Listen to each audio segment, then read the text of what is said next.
And welcome back, Super Castlevania 4 Clock Tower with the awesome song of Bloody Tears as an indicator that the brutal part of the game has begun with the big spinning cogwheels and vertical climbs.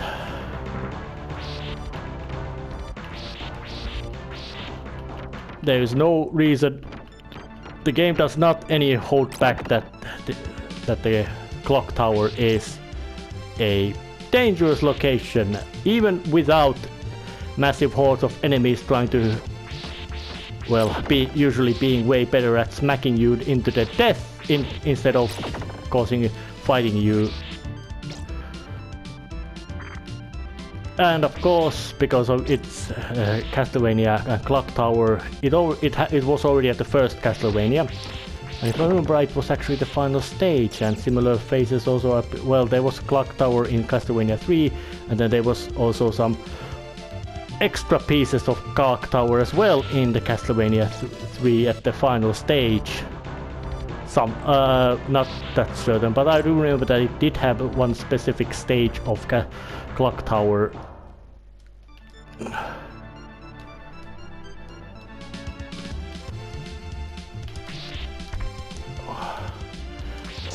And there's a swingy blade, and get through that. And so much movement things that the game actually started to lag. So that should tell you that how complex this stage is. Moving background, lots of moving elements, spinny wheels, and Medusa heads.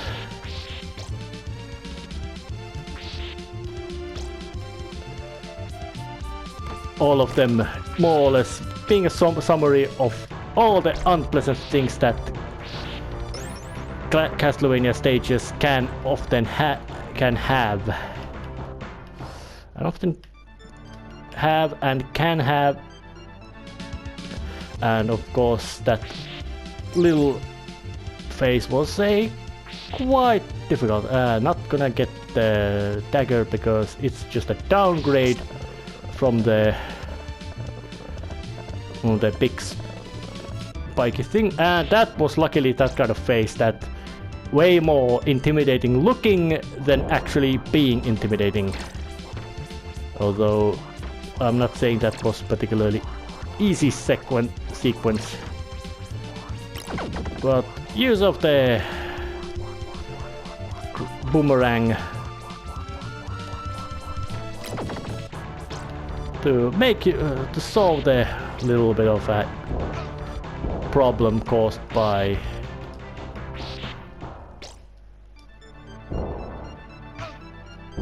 shit. But I didn't know how you could dodge that thing, if you even could.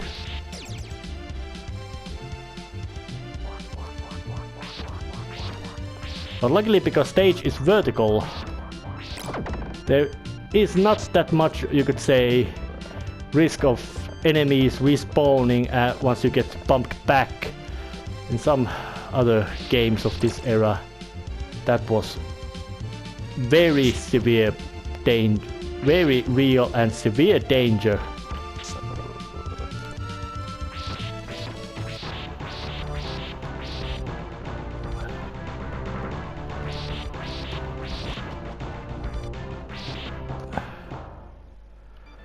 And of course, more of these flying, spinning, twisting, turning things.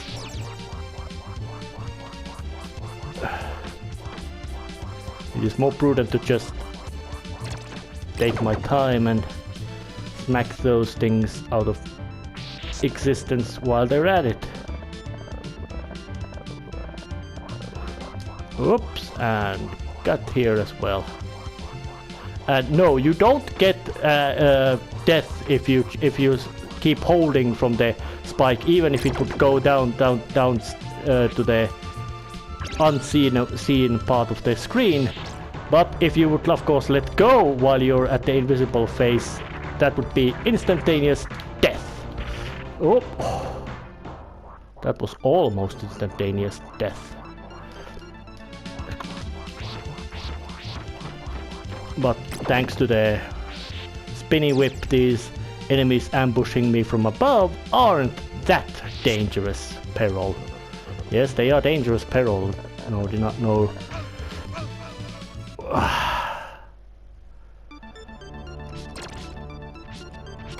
Yep. Perils do strike me right at the...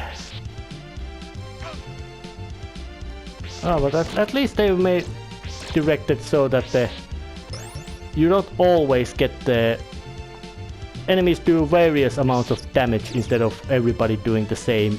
You most likely quite big amount of damage to you. Oops. Keep swinging about. Ah, damn! Didn't even notice that there were those critters around there.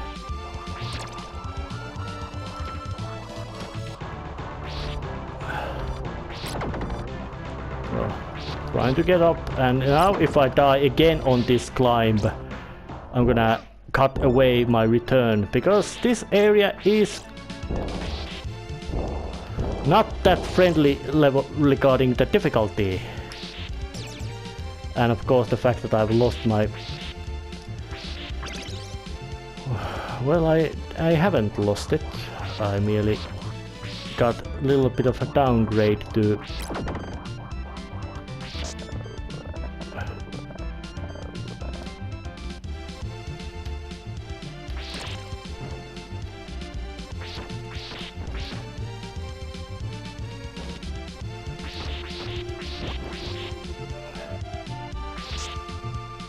So, but there is a real issue of not actually knowing exactly where the enemies might be popping up. So there's a big risk of just smacking yourself into whatever horror there might be, despite, well, a piece of wall meat is always good. Simon Belmont loves his wall meat. Oh. Yeah, that was a, you could say, you could say almost say typical incidence of Super Castlevania 4 being not very friendly game in general sense.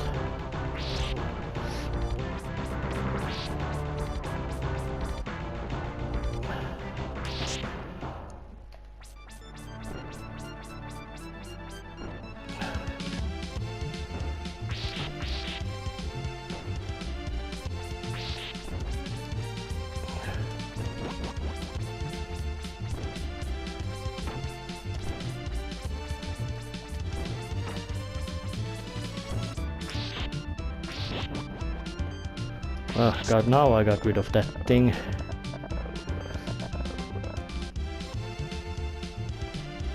Although it swung me to the wrong side. Whoop! Now I got through that part.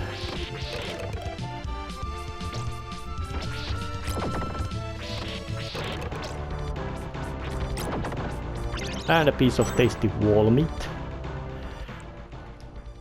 And I now face a new boss, the Mummy, aka Akmudan.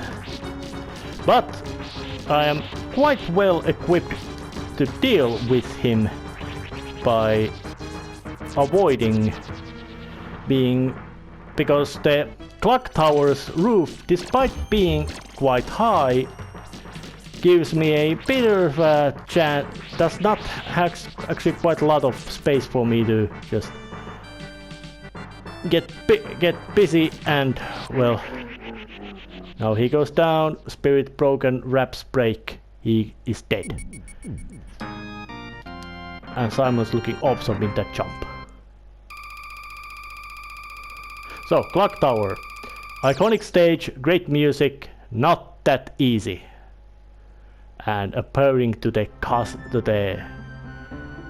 one of the most known and feared Castlevania stages ever, the Keep.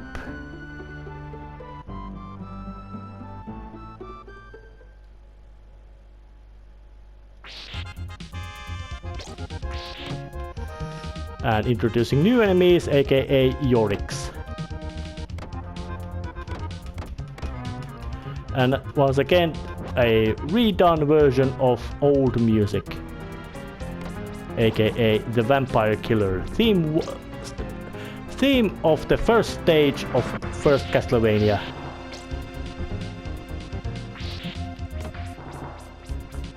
And luckily hitbox it was quite generous. So it's a stage of Simon Belmont just walking forward, but luckily I could just do a drop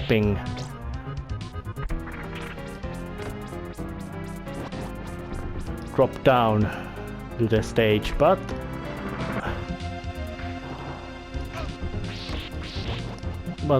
that would not always work because I really don't know where to go.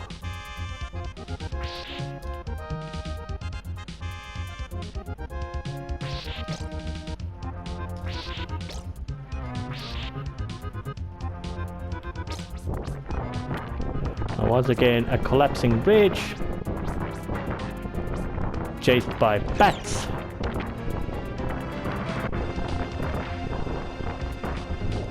So it's time to make the Simon Belmont's famous pimp strut walk over there. Oh, yep.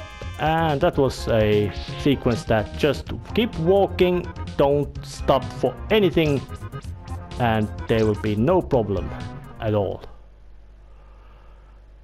But now, shit.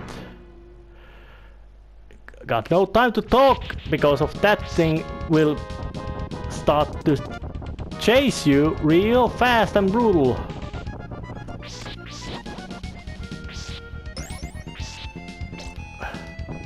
So it's time to climb these breaking stairs. So if you didn't, I failed again. Now I have to start saving progress in here.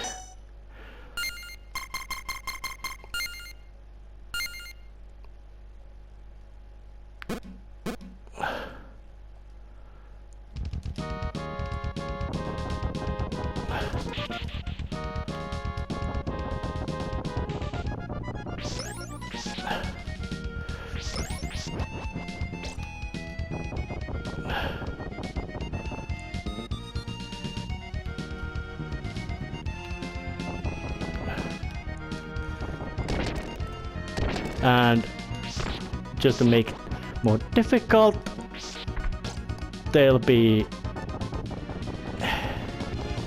all kinds of enemies then showing up to pester it.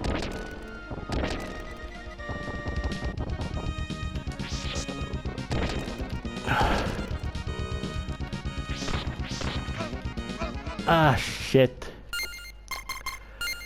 Yep.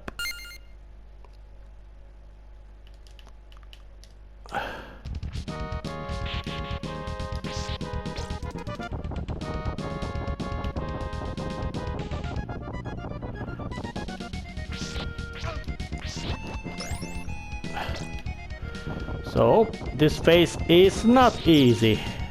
Over to say, in a sense it is easy, but it's also, you could say, extremely merciless. Thanks to the quite many enemies. And the fact that even one mistake falling off or not missing your jump means death. With very little ceremony.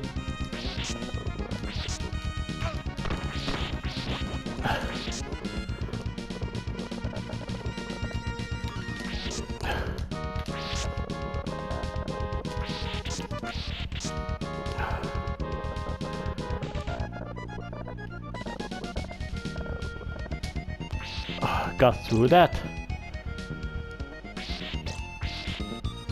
And now becomes the different little set of perils.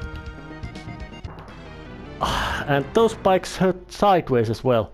So I have to save from there as well. Because I don't think any of my audience that one person maybe, or two, three if I'm very optimistic, is interested of seeing constant death from these very unpleasant instant death hazards. This stage is, well, you could say, I don't think the infested is the proper word, but verb. But it's a good word.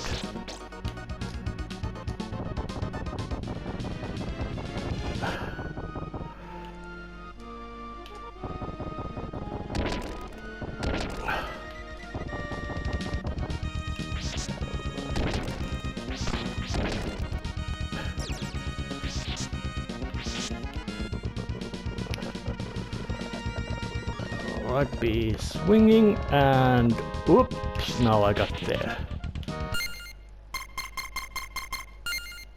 Saving the progress. Because I don't like being stuck in unpleasant death area. Although that place was, I would say, much less annoying, dangerous and difficult than the previous one was.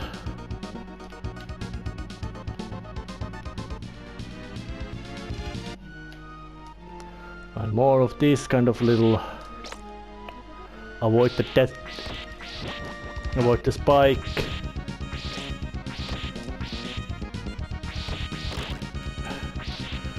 So I would say that this is the end of game platforming challenge or different level stage navigation puzzle challenge part. Not the most, you could say, imaginative such, but knowing that the Belmont family is not known from being of the most skilled in sense of how well they navigate. Not like that. Gotta load.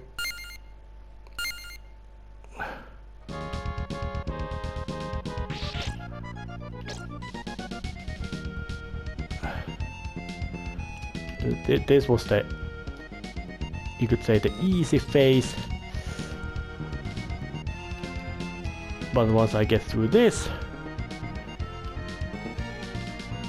it is time for me to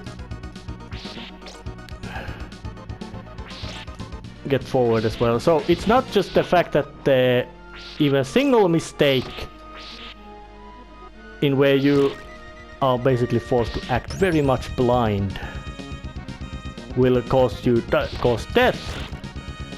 It's also the fact that you get thrown so far behind when you do fail, meaning that it's, I would say that in this phase the difficulty starts to veer more towards bullshit hard. But there's a lucky, and of course the fact that you really don't need that lovely piece of candle meat because of the massive amount of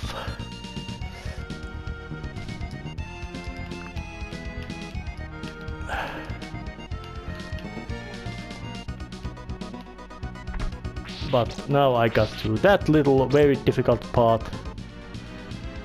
So it is time to once again go deeper inside. This time the level navigation puzzle part has ended. Now it is much more of a combat puzzle. Say hello to Slogra.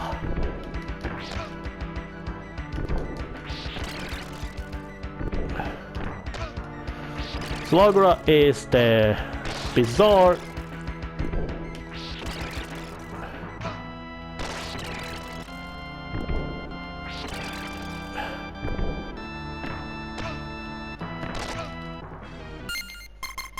Slogra makes his debut first. He has this spiky shooty little spike thing, spear thing, which he uses to attack.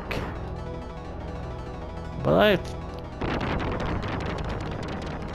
I wonder, can I just... Yep, he's got an invulnerability phase once he goes there, so... And it's really difficult to guess that how he does the, you could say, his spear thrust attack. Because if he does it real fast, that means you're gonna...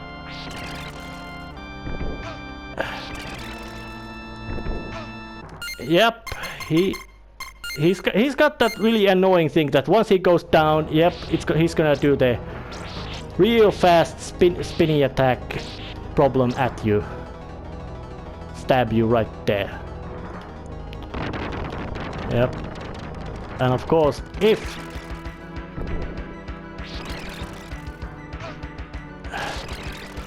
the hitbox is just so ludicrously big, and it's quite impossible to guess, is he gonna stab you right away, or is he trying to...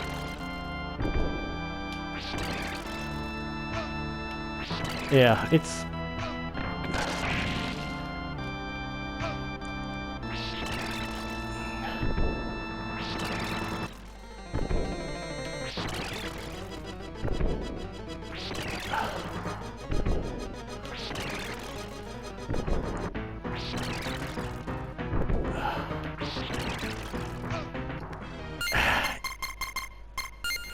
Yep, Slogra gives a fight, mostly because of the very annoying sudden stab or thrust attack, which is really difficult to predict where it's coming. But the set piece is quite good.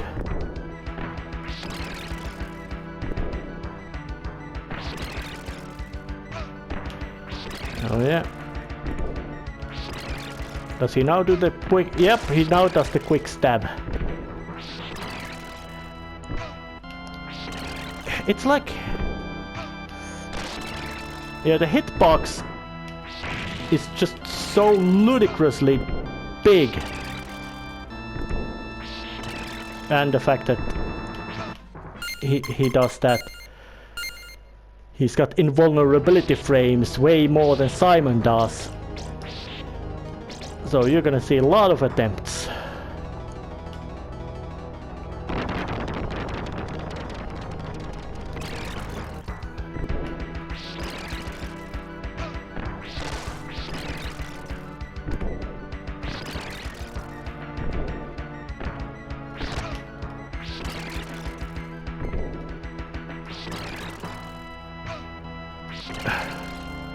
Is it third strike that he's gonna do the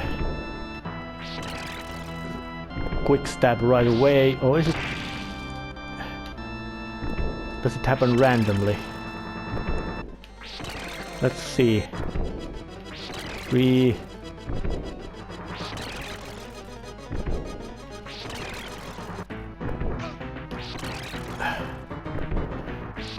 It's that little...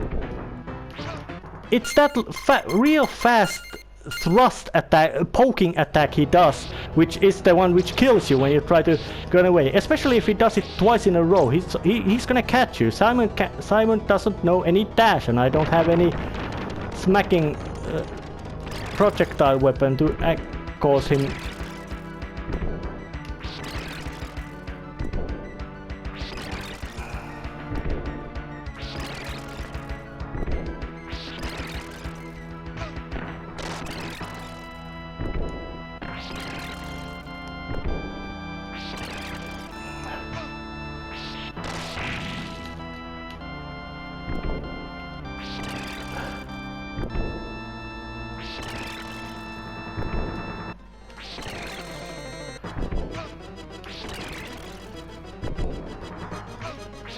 Yep.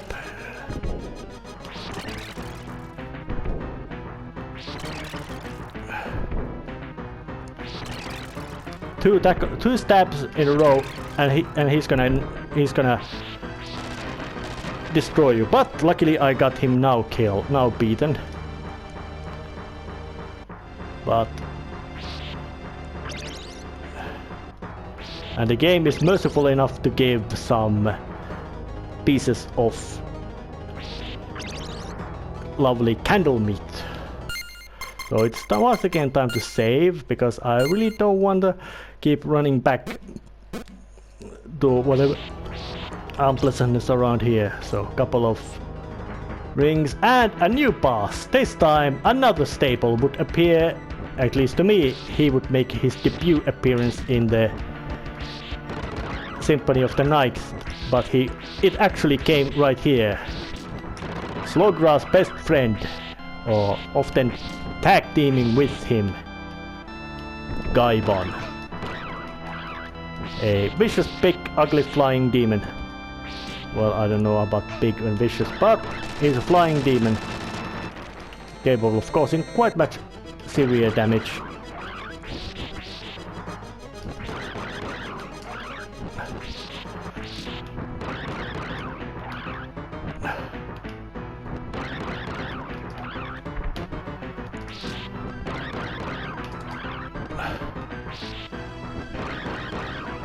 For some reason I feel that he's less unpredictable at this phase than he was when he was not enraged. Oh yeah, but he went down with the first strike, because he didn't have that kind of unpredictable sudden stab attack Slogra had. And of course, taking them on together would have been very unpleasant encounter.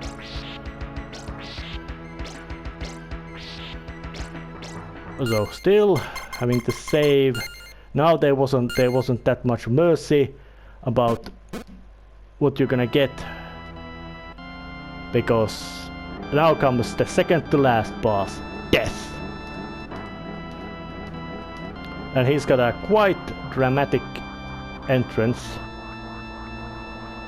of swooping down, doing the spinning scythe attacks at you, which boomerang around, and now he does the sucking towards you move, with scythe being used as a little bit of a incentive. But that final attack he does,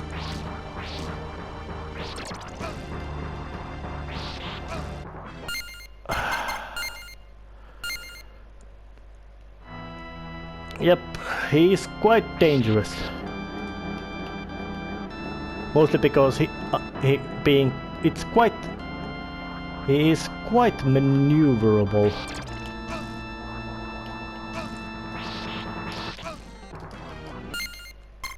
And of course, massive damage output just means that you're gonna suffer a lot. But I do say that for the standards of era, the entrance was very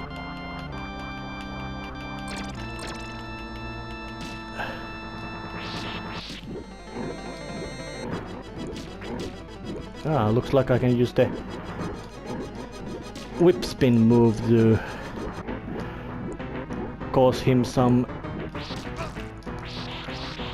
keep him at bay from the scythings. Or maybe not. So, but let's just see what he does. Spins around. I think the defensive tactics are better employed until he decides to make the ground attack maneuver. The scythes come at very unrelenting pace. Couple of swipes over here.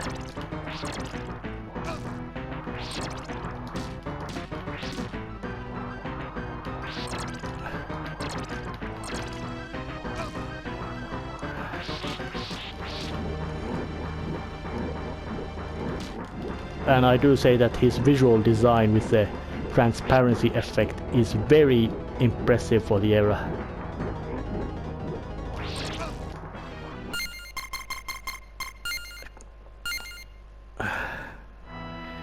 Yep. Death is not easy boss. Very, very, very brutal difficulty. And I do say that, and I say this because generally you could say that the difficulty of this game is quite wonky. Yes, it generally gets tougher the further you get in the game, but the stages themselves and bosses as well fluctuate quite a bit in the difficulty.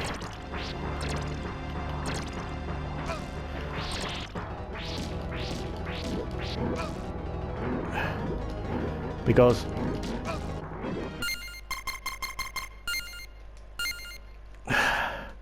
stages do fluctuate a bit, or not bit, quite a large bit.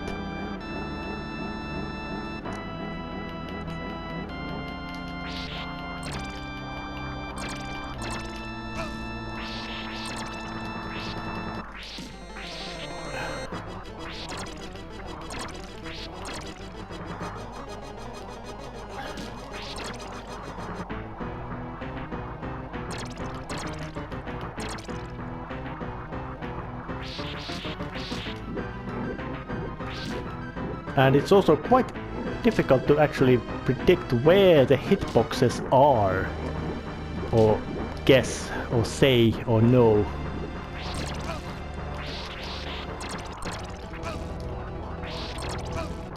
So okay, do I actually get the start right here? Actually yes, a good thing too, because now I can actually take a save, better save with my full health instead of limited health.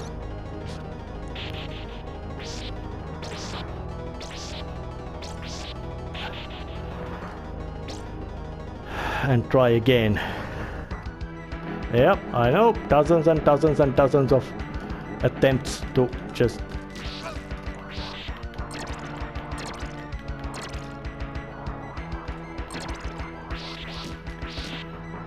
couple of swipes in here.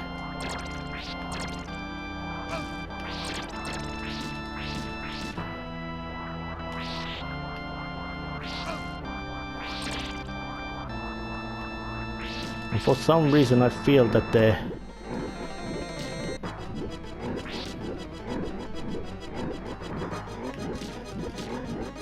quite many bosses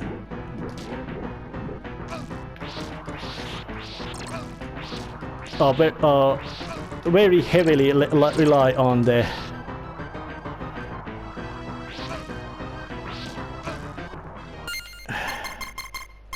yeah, well, at least he doesn't cause that quick death with his attacks, because with Simon's quite sluggish movement and the path death takes, it's quite not that easy to avoid this big fight becoming exchange of blows, or somebody, or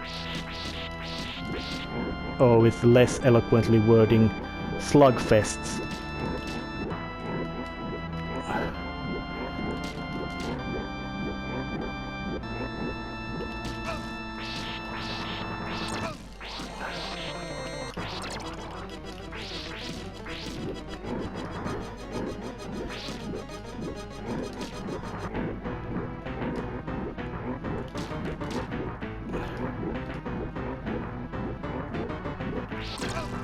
I know this death can be defeated without single hit, of course.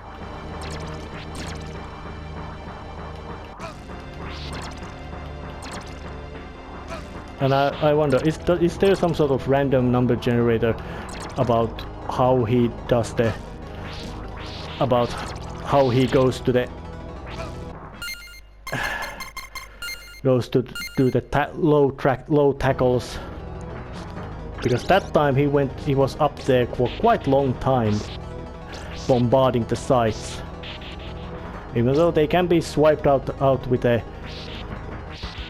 whip spin, they come just so fast, and he himself, or death itself, is also in the way. So tanking his attacks is not that viable tactics. Or will say just blocking his attacks is not that viable tactic.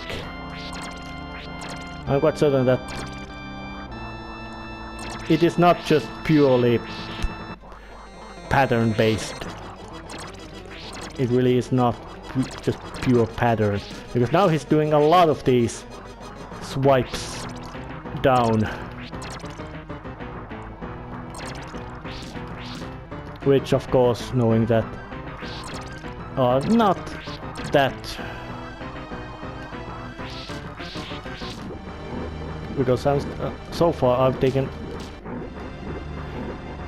managed to avoid damage really well.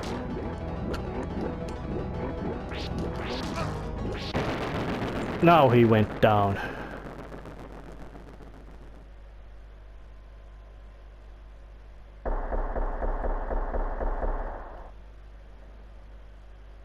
Ominous silence.